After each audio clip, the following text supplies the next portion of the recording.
E aí, gente, Leiroton falando, trazendo para vocês o Gen 13 Ordinary Heroes. Fazia tempo que eu não falava sobre o Gen 13, né?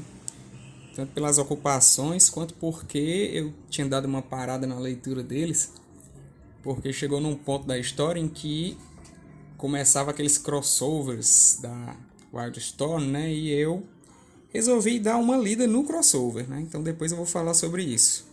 Então vamos ver aqui o que é esse Ordinary Heroes. É uma história especial do Gen 13. Isso aqui não deu tempo de sair no Brasil antes do cancelamento pela Rede Globo, né? Essa revista aqui ela é de fevereiro de 96. Escrita e desenhada pelo Adam Hughes, né?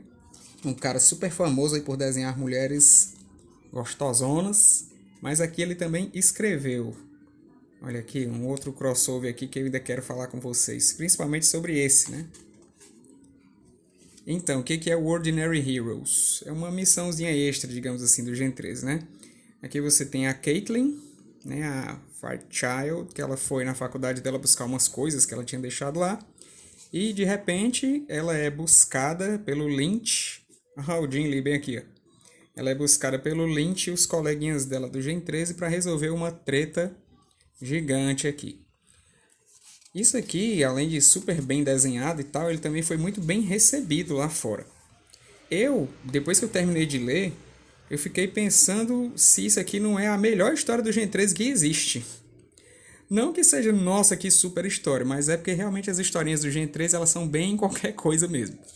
Isso aqui é muito nostálgico para quem viveu, né, a época do Gen 13 lá nos anos 90, quando foi trazido para nós pela Globo. Então, é importante pra gente, né? Mas para quem veio depois, isso aqui não deve ser grande coisa, não. Mas só propaganda, né? Desse Fire from Heaven. Eu vou falar sobre isso aqui ainda. Se em vídeo ou em postagem com fotos, eu ainda não sei. Então, além de mulheres bem gostosas, bem bonitas, o que o Adam Hughes faz aqui, né?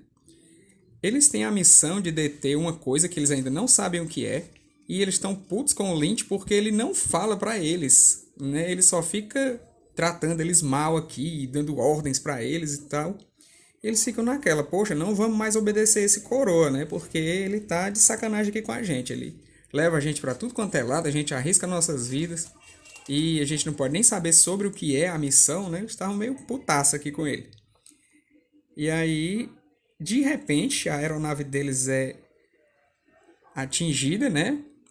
E destruída por esses bichões aqui, os Black Hammers, que eles são da Operações Internacionais. Quem já leu Gen 13 sabe do que é que se trata, né? A OI, que é a organização que deu origem, né? Que deu poderes aos Gen 13. Isso aí a gente vê lá na Gen 13 volume 1, né? Os números 1 a 5.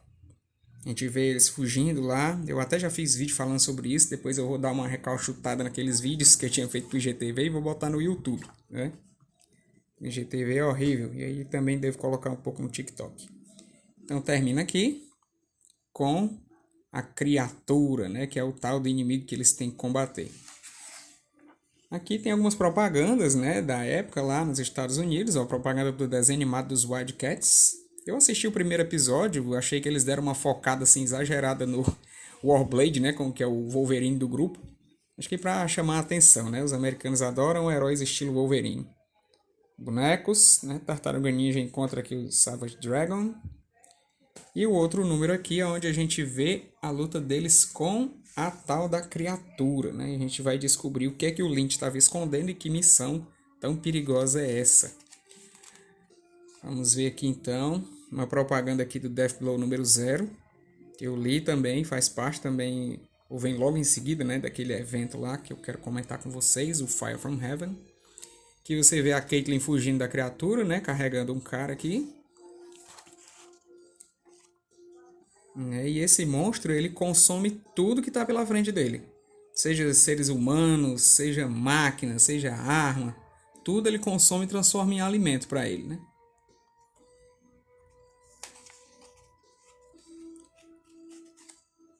Aqui a Fairchild morrendo, é salva pelos amigos.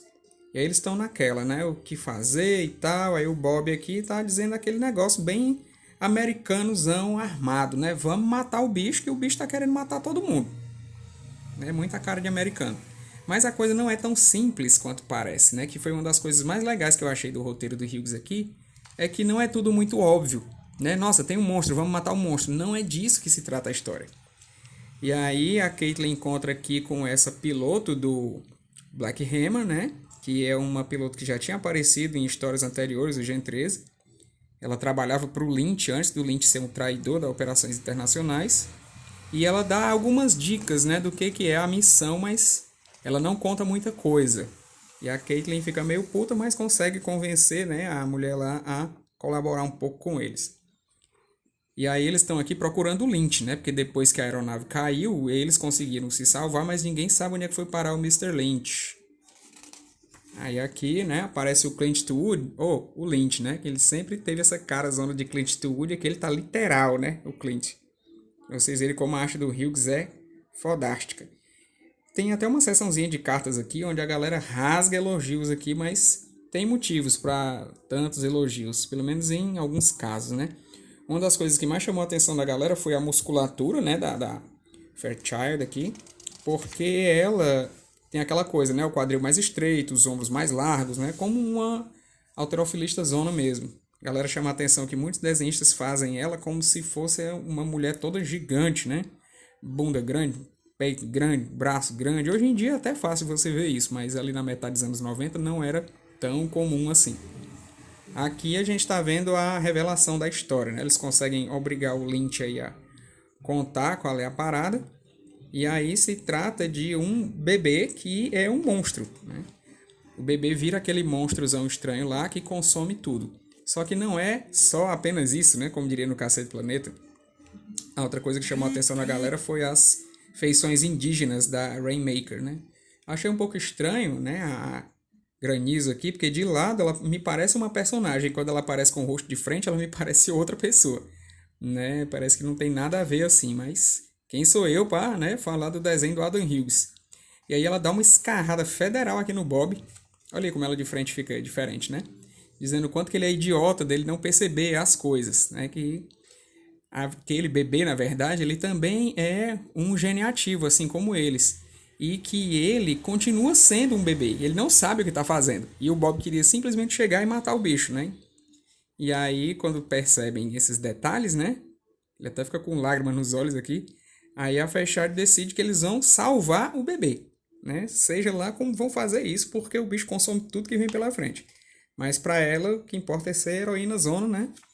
E ela, nessas 2 páginas aqui, ela até se pergunta, né? Quanto tempo nós lutamos aqui com o pessoal da Operações Internacionais e contra o monstro, né? Que agora eles passaram a defender o bicho, né?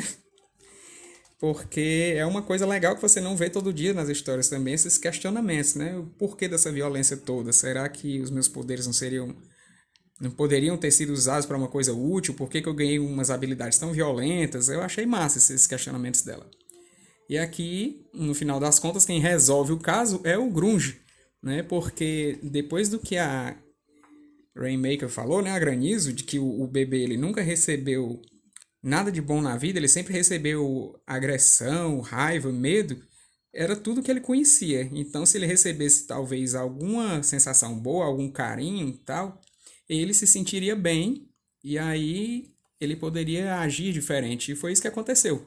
O Grunge pulou dentro do bebê, né, em forma lá de monstro, com pensamentos felizes. Ele lembrou das histórias em quadrinhos que ele lia e das coisas legais que ele já tinha vivido. E aí o bebê monstro acabou se matando para ele não fazer mais nada de mal com as pessoas, né? Ele foi apresentado a outro ponto de vista, né, não tão sofrido. E aí depois a Caitlin levou o bebê, né? E aí ela enterra ele e deixa esse ursinho que tinha pertencido a ela na infância, né? E aí ela tem uma conversa aqui com ele de despedida. E aí ela diz que gostaria, né, que eles pudessem ter sido salvadores para ele, mas no final eles foram apenas heróis comuns, né, os Ordinary Heroes. Então foi isso. Aqui mais uma propagandinha. Esse chegou a sair no Brasil, né, pra gente conhecer aqui o Backlash. Aqui as cartas onde eu falei que a galera elogia, né, bastante. Eu só não gostei muito do grunge, do Adam Hughes, né? Porque ele não tem cara de chinês, né? Ao contrário da Granizo, né? Que ficou mesmo com uma aparência indígena e tal. Todos eles ficaram bem diferentes entre si. Mas eu não achei, assim, os olhos do grunge do Adam Hughes, assim, muito puxadinhos, né? Acho que tinha que ter mais cara de China. Mas é isso, galerinha. Melhor, galerinha da minha idade, né? Os coroa aí. Valeu, pessoal. Só para vocês saberem do que se trata aqui, o Ordinary Heroes, para quem não sabia nem que isso aqui existia, teve isso aqui, foi um negócio bem legal que aconteceu com o Gen 13 lá fora, né? Valeu, galera. Até uma próxima aí com o Gen 13 ou outra coisa. Falou!